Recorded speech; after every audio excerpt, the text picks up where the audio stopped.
Good morning, everybody. Halloween is this week, and this year I think I'm dressing up as someone who calls into mail call.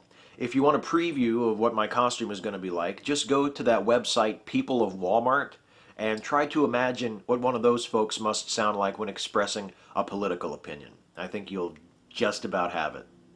The following comments are taken from editions of Mail Call printed in the Herald Mail from October 14th to October 25th, 2013, which can be read online in their entirety at www.heraldmailmedia.com. First up from Hagerstown. Whether or not you like Obamacare, it's time to face the facts. The Affordable Health Care Act was passed by a super filibuster-proof majority by the U.S. Senate, passed by the U.S. House, signed by the President of the United States, ultimately found to be constitutional by a conservative U.S. Supreme Court, and Americans overwhelmingly voted President Obama back in for a second term, knowing he would fully enact the law. Face it, Obamacare is here to stay. Hey, they printed my call. Just kidding. Hagerstown, you just don't get it, do you, man? The American people, they don't want Obamacare. They don't want death panels. They don't want some government bureaucrat telling them what doctor they can go to or what test they can get. None of that stuff is actually in the law, but that's beside the point. The American people don't want the government controlling their health care. They want private for-profit insurance companies to do it. So, I guess what I'm trying to say to you is this. Stop trying to destroy America, and you need Jesus. I noticed an automobile window sticker in Sharpsburg which said, Republicans for Voldemort. Voldemort is the ultimate evil presence in the Harry Potter novels. The owner of the vehicle must think that Republicans are evil. As a lifelong Democrat, I want to say how painful that opinion is to me. Demonizing the opposition just divides our country even more than it already is and produces no good result. Now is the time for us all to put aside the bigotry of excessive partisanship and work with statesmanship for the good of our beloved country. Sharpsburg. Here's the thing. I agree with the spirit of your comment here, Sharpsburg. I too think that the major parties in this country have made things way too divisive and combative, and that everybody would be better served by spending more time looking for points of compromise and trying to actually, govern.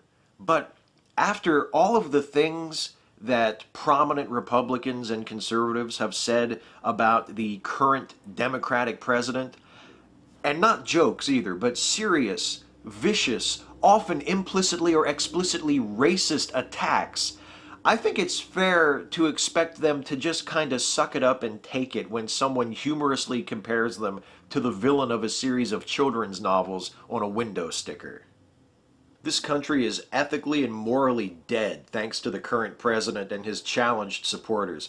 However, we can at least salvage some financial advantage in the world. All we need is for all able-bodied adults to quit being a parasite on the economy. These people are hooked on government handouts and scummy reality TV. Have some pride. Quit stealing. Chambersburg, Pennsylvania. Yeah, you hear that, all you able-bodied adults who probably work already and still need a little government assistance to make ends meet? Free ride is over. Time to quit stealing and get yourself a second job. Or a third job if you've already got a second one. Listen to the person who called in anonymously to the local paper to shame the poor and have some pride. This is America, where no man is allowed to starve, provided he's willing to spend his every waking moment grinding it out at an exhausting, low-paying job, and then he still might starve a little, but not to death, in many cases. I keep reading in Mail Call these people calling in and complaining about people getting food stamps. Do they not realize that we have an epidemic of children in this country who are not getting any food? And the food stamps help the people who get them. Do you know you only get 30 cents a person a day in food stamps to feed? Do they not have a heart? Do they not understand that this is now a third world country and we've got to help everybody we can? Falling Waters, West Virginia. Do you not understand that this is the land of the free, not the land of the free ride? Look, just listen to how this other caller responds to these comments from Falling Waters a week later. This is in regards to the lady from Falling Waters, West Virginia, about the food stamp situation. I agree, there's plenty of children who are not fed every day in food stamps, but there are so many parents who are abusing the food stamps, selling them to buy drugs and such like that. And I think that all the people who get food stamps or welfare should be drug tested. Or once every 2 weeks they should be drug tested. Fair play.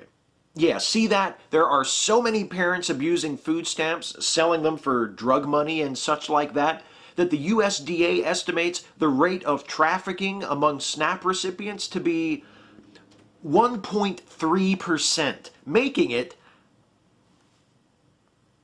one of the least abused federal programs. Yeah, well, they should still be drug tested. You can't trust them because they're poor. I'm glad to see that they raised the debt and government isn't shut down. But we do have to work on our deficit, and that means cuts. I'm a senior citizen. All I'm saying is please don't take away from my Social Security and from my Medicare. I worked all my life to do that. If you have to make cuts, take it a little from the people that's never did anything that receive benefits, like people that get welfare, Section 8, and food stamps. Take a little from them, but please don't take from us. Williamsport. A senior citizen fearing for his or her Social Security, begging that benefits to the poor be cut instead. It's like a bum fight, only the winner doesn't get any liquor money at the end. How about we don't take anything from either vulnerable group and we make cuts in the defense budget and remove the cap on the payroll tax instead? What? Require those with the most to pay a little bit more to help out those with the least? What do you think this is, a modern civilization? One has to wonder what goes through the American voter's mind when it comes to electing a president. Here they are, going on the second term of Barack Obama, who by all accounts is an amateur politician.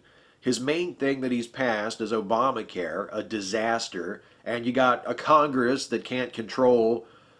Time the American people start looking at the individuals and starting to pick somebody that's a leader and not a follower. Hagerstown. Say what you want about Barack Obama and his politics and his presidency. The guy has held elected political office at the state and federal level continuously for the last 16 years. An amateur politician he is not.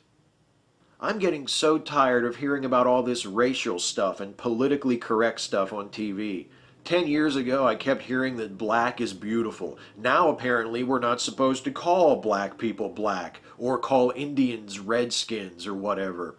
I mean, which way are we supposed to go? What does everybody want? Every couple years, everything changes. I don't know what to call anybody. Sharpsburg.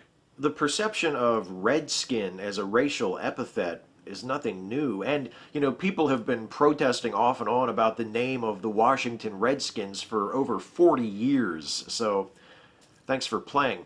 And, I've noticed that a lot of what people pejoratively label as political correctness ultimately is just a suggestion that we be sensitive to the fact that people from different backgrounds have had different experiences, and we treat each other with some empathy and understanding.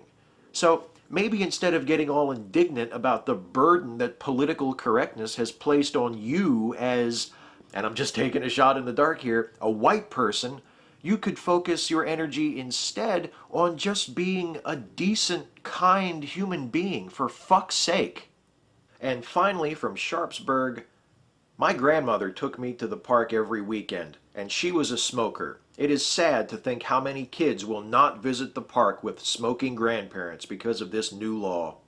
Yeah, they're banning smoking in City Park in Hagerstown. That's this new law. And this caller certainly offers one way of looking at that. Of course, another way of looking at it might be to reflect sadly on the number of grandparents who will not visit the park with their grandchildren because they don't want to have to go an hour or so without sucking on a tobacco-packed paper dick.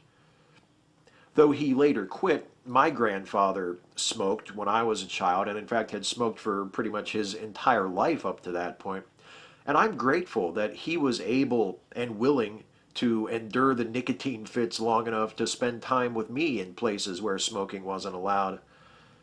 It's just unfortunate that every child couldn't be as richly rewarded by the grandparents' lottery as I was. Thanks for watching.